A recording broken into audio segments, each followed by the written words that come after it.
Hello guys from Turkey.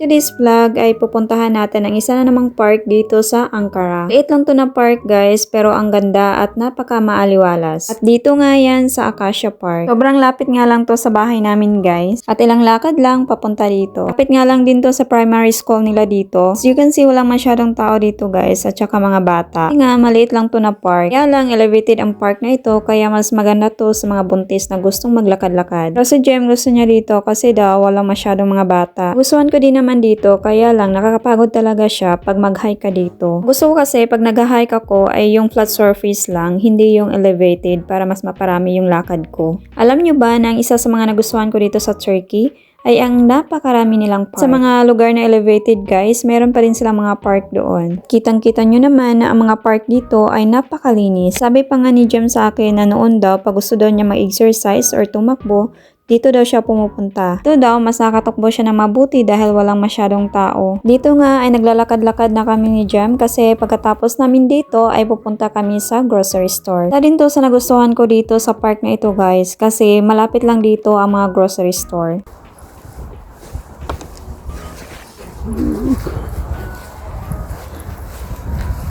Ciao. Çaldı. Ciao. Çaldı. Çaldı.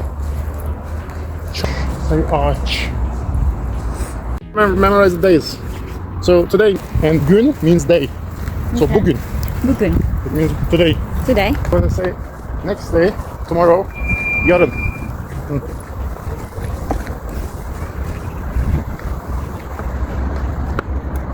Let's take a photo here.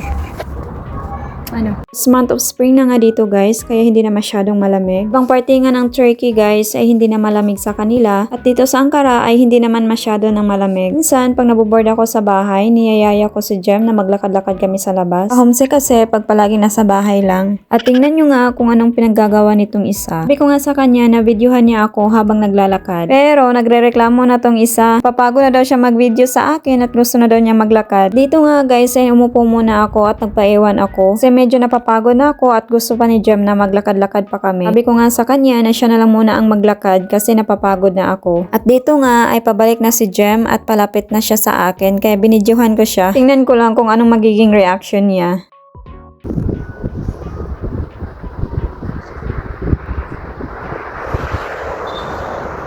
No.